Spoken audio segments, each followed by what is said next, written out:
கர்ணன். அவன் பெயர் சொன்னாலே வீரமும் தானமும் நினைவுக்கு வரும். ஆனால் அவன் வாழ்க்கை வெற்றியை விட பாடங்களால் நிரம்பியது.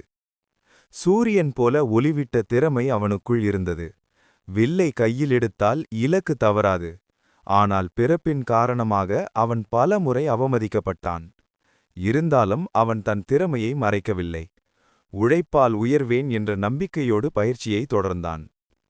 ஒருநாள் துரியோதனன் அவனது திறமையை உணர்ந்து அங்கதேசத்தின் அரசனாக்கினான்.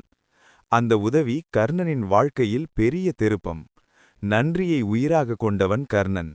அதனால் துரியோதனன் தவறான பாதையில் சென்றபோதும் அவனை விட்டு விலகவில்லை.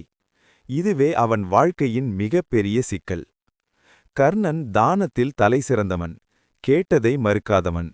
இந்திரன் வேடமிட்டு வந்து அவனது கவச குண்டலங்களை கேட்டபோதும் கர்ணன் கொடுத்துவிட்டான். உயிரை காக்கும் பாதுகாப்பு போனாலும் தானம்தான் என் அடையாளம் என்றான். ஆனால் அந்த உயர்ந்த பண்புக்கு விவேகம் சேர்ந்திருக்க வேண்டியதை அவன் உணரவில்லை. போர்க்களத்தில் அவன் பலமுறை தன் அகங்காரத்தால் தவறுகள் செய்தான். திறமையிருந்தும் பொறுமை குறைந்தது. விதி அவனை சோதித்தது. இறுதியில் அவன் வீழ்ந்தான்.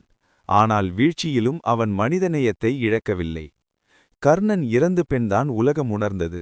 அவன் கெட்டவன் அல்ல, சூழ்நிலைகளால் சிக்கிய நல்லவன் என்று. இந்த கதையின் பாடங்கள்: மனிதனின் மதிப்பு பிறப்பால் அல்ல, முயற்சியால். நன்றி உயர்ந்தது, ஆனால் நீதி அதைவிட உயர்ந்தது. தானத்துடன் விவேகம் அவசியம். அகங்காரம் திறமையையே தோற்கடிக்கும். வாழ்க்கை நியாயமில்லாவிட்டாலும் மனிதநேயம் நம்மை உயர்த்தும். கர்ணன் தோற்றவனல்ல, பாடங்களைக் கற்றுத்தரும் ஒரு வீரன்.